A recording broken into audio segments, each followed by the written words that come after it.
Hello again. Welcome to lesson 18 today. I am not alone in experiencing the effects of my seeing.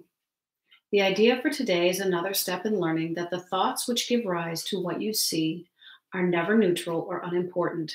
It also emphasizes the idea that minds are joined, which will be given increasing stress later on. Today's idea does not refer to what you see as much as how you see it. Therefore, the exercises for today emphasize this aspect of your perception. The 3 or 4 practice periods which are recommended should be done as follows. Look about you, selecting subjects for the application of the idea for today as randomly as possible, and keeping your eyes on each one long enough to say, I am not alone in experiencing the effects of how I see blank. For example, I am not alone in experiencing the effects of how I see this lamp. I am not alone in experiencing the effects of how I see this cup of coffee. I'm not alone in experiencing the effects of how I see the news. Conclude each practice period by repeating the more general statement, I am not alone in experiencing the effects of my seeing. A minute or so, or even less, will be sufficient for each practice period.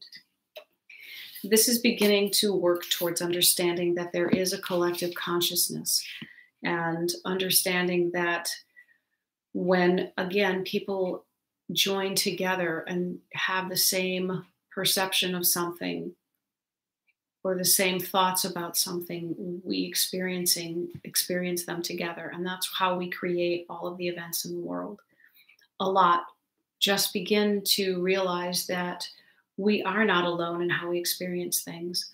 I'm not alone in how I experienced that cookie jar that I spoke of, because my whole family felt the same way about it. And I know that I was groomed to pay attention to that cookie jar. I'm not alone in how I think about traffic, because I am impacted by the thinking of everyone else around me.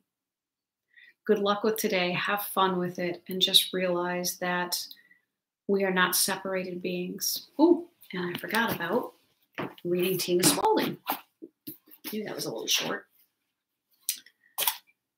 You are blessed beings indeed. I am that one that you know as Jesus. We are pleased that you are here with us again today. We want you to understand the power of collective thought, collective consciousness. You are all joining and doing the same thing, feeling the same confusion at times.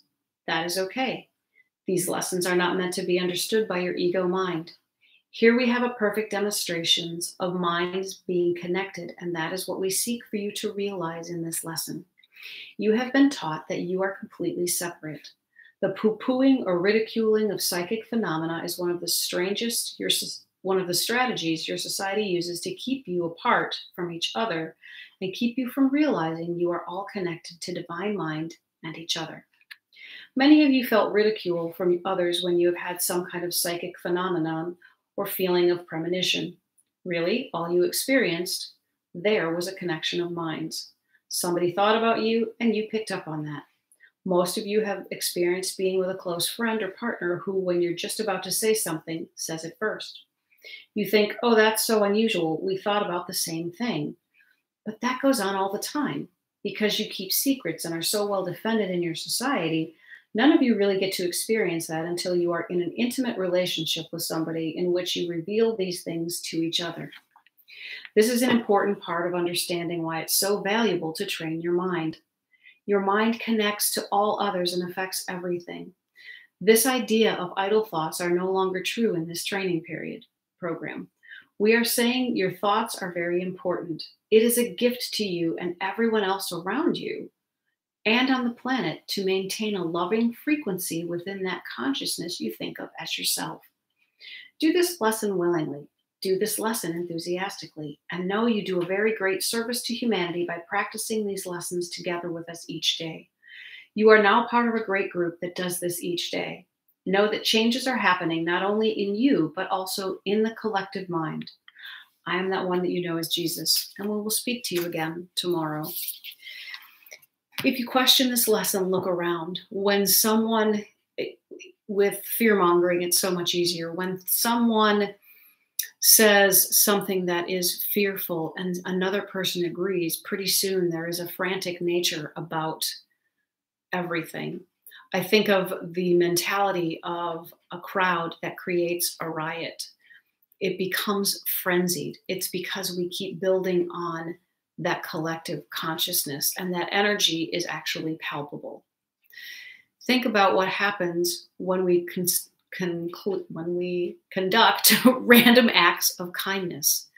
One act of kindness collects with another and contributes to the collective consciousness. If you don't believe that we are not separate in our thoughts, consider the fact that the phone can ring and you can know who it is. I had an experience when I was a child. I was calling my friend, but she must have been calling me at exactly the same time, because I dialed my last number, and as I picked up the phone, I heard her saying the last few digits of my phone number. It never rang, and we connected before she even had to do anything. It was pretty amazing.